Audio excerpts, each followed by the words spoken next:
You can feel when you're trying too hard. We've talked about focus wheels and different things. The focus wheel is really an effective tool because, do you know about it? Esther draws it on a piece of paper and she puts 2 small circles in the center, one that says what she's reaching for, and then at the end she makes a stronger statement of what she feels she's achieved, and then about 12 circles around the edge. So she makes her statement of intent and then says something that doesn't compromise what she's going for. In other words, if you're saying, I'm wanting to be financially abundant, and the reason that you're doing the focus wheel is because you are really trying to focus yourself into more abundance. You've already asked the universe for it, but you're not really feeling it, and so you're doing a focus wheel in order to focus yourself into more abundance. As you say, all the money I want is flowing to me, as that's not something that you believe, then that statement has a backfiring. Now you're practicing the wrong end of the stick. You're saying something you don't mean, and the universe is hearing what you mean.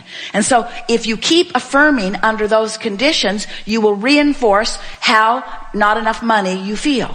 Does that make sense to you? Oh, Abraham, this is hard. I'm just trying. So that's when we say start with something general. There is all manner of abundance around. Well, if you believe that, then you didn't contradict anything there. So you made a statement that allows you to still float on the high-flying disc or move in the direction of it. Abundance comes in lots of forms. We have abundance of sunshine. We have abundance of water. We have abundance. And don't say things you don't mean. If it's been cloudy for a month, don't say that. If you're in a drought, don't say that either. You see what we're getting at? You have to say what you mean that feels good when you say it. So you got to feel around and find those things, because what you're doing, you're establishing that first 17 seconds. And the first 17 seconds that you establish is what's going to keep the momentum going. And law of attraction will help you find the more and the more and the more and the more. So 2 things are your objectives. One is you want to be on the high-flying disc if you can. The other is you want to be as general as you can so that you not compromise. And you want not to emphasize or add energy to, you do not want to affirm what you do not want.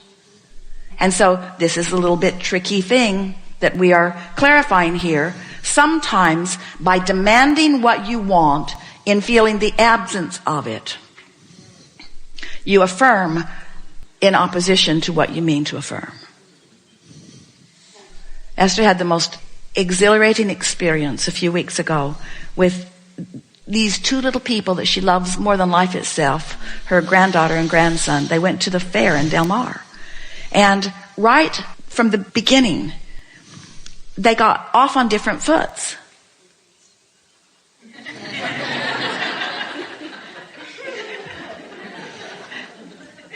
Kate was blissed out, Luke not so much.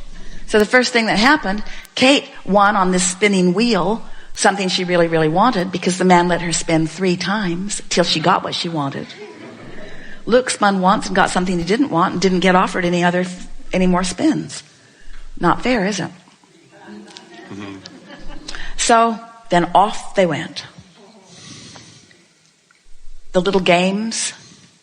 Luke plays basketball. He's really, really good at it. But there was a sort of rigged hoop. And Esther couldn't spend enough money to help him get one in. 3 more balls, please. 3 more balls, please. 3 more balls, please. 3 more balls, please. Kate threw it. First time, went in. Freaky. She won a great big Pegasus. So beautiful, pink and white. So as the day progressed, it was like that. Just more of the same. Kate won so many things that they had to make a trip to the car. They couldn't carry them all. And Luke said, it's like they don't want me to win. And Esther just observed. She wanted him to change his mood. She so wanted him to feel different than he did. She just wanted to shake him into happiness.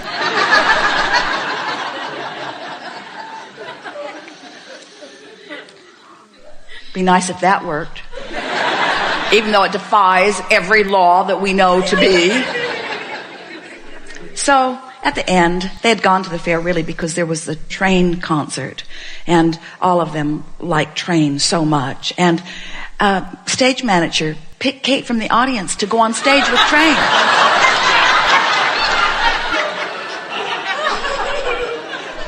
Incredible. Incredible. And as Esther looked, happy, not happy, happier, less happy, happy, happy, happier, unhappier, unhappier, unhappier, unhappier. It was the most remarkable experience.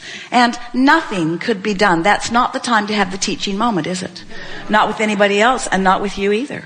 And then the concert was over. It was almost time to leave the fair. The band played its last number. The crowd applauded and applauded and applauded and applauded and applauded and demanded an encore, and out they came again. Another wonderful song. And lead singer has 3 more t-shirts, which he lobs into the audience. And Kate gets one of them.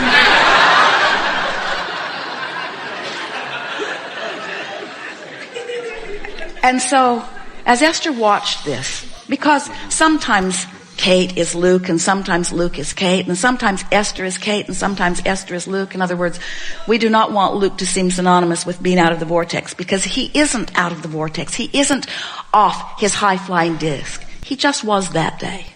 And everything reflected his mood. And everything reflects your mood too. And so we want you to take one day at a time, and to recognize that this is the day, this is the moment that is your point of attraction. And in this moment that is your point of attraction, how you doing? And if you're doing all right, then affirm. If you're not doing all right, then do something about doing all right. And sometimes the best thing that you can do about feeling better than how you're feeling is take a nap. Sometimes that's the best choice. Or take a walk.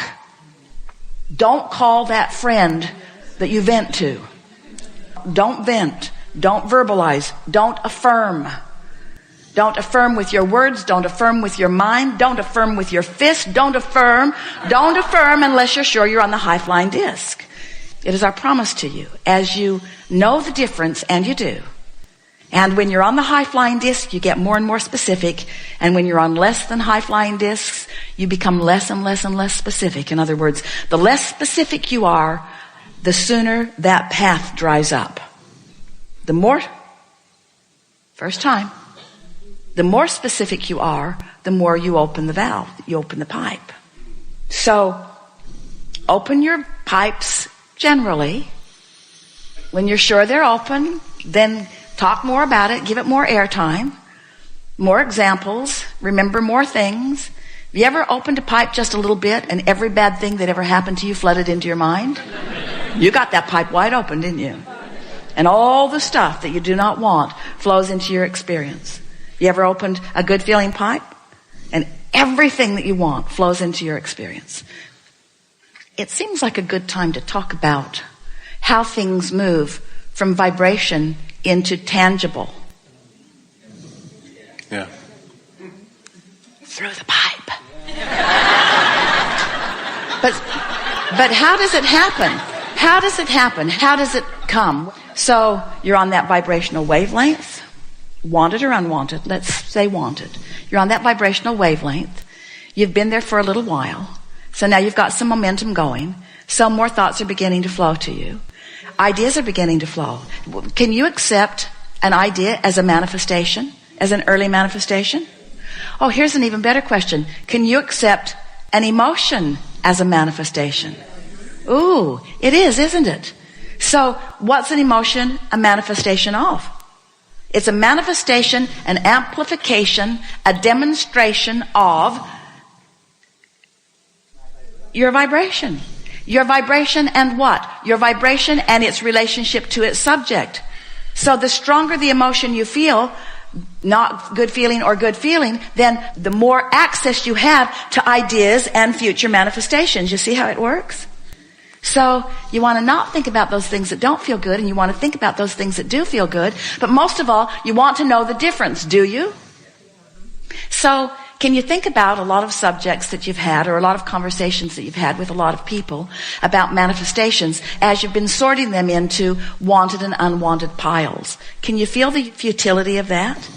Can you feel how often that you were on a not very high-flying disc and that was the time that you had a teaching moment with someone that you care about? Have you ever got after somebody about something that they didn't just demonstrate more of it to you? It's uncanny. You say, didn't I just tell you that? And they want to say, I don't know what came over me. I just had such a strong impulse to give you more of this thing that I know you do not want. I didn't mean to do it. I was just walking along minding my own business and I felt inspired to annoy you, and I don't know where it came from. I don't know where it came from.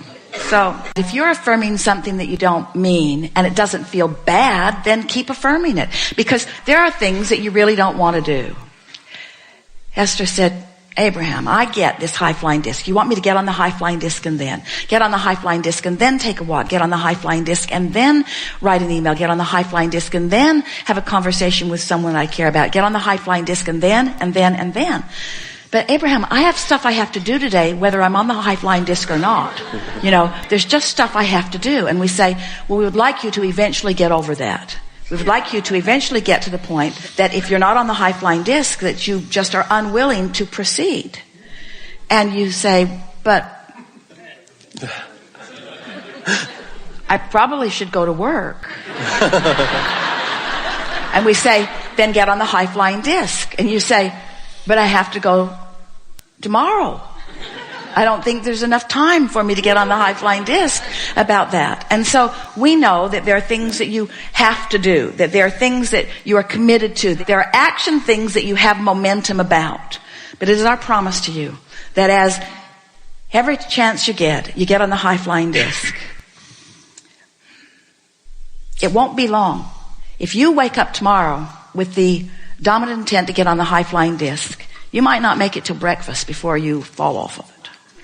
But the next day, you get on the high-flying disc, and you might not make it till breakfast. But the next day, you get on the high-flying disc, you'll sustain it a little longer, and the next, and the next, and the next, and the next, and the next, until just with that simple intention of getting the day started by appreciating and finding something to feel good about, you'll begin to develop a propensity for finding it. It just gets easier and easier and easier and easier.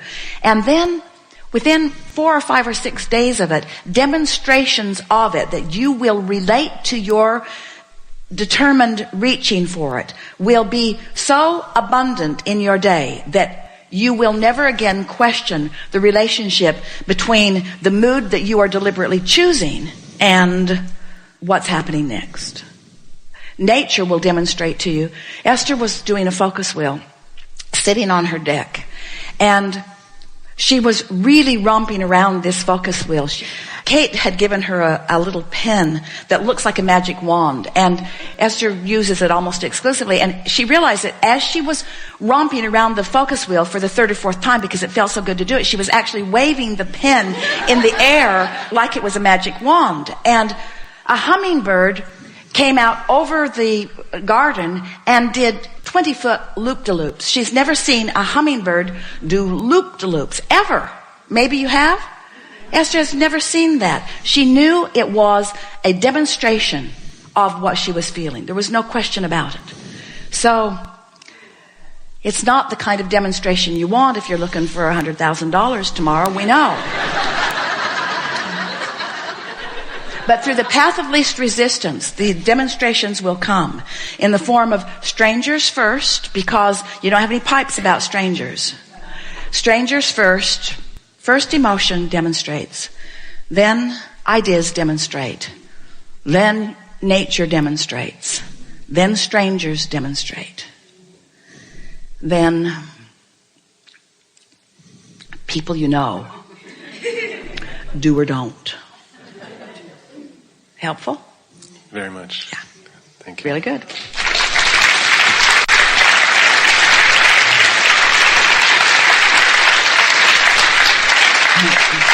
We're going to take a segment of refreshment, but we just want to recap something here. You get the sense of momentum, yes? And now are you understanding the idea of momentum with vibration?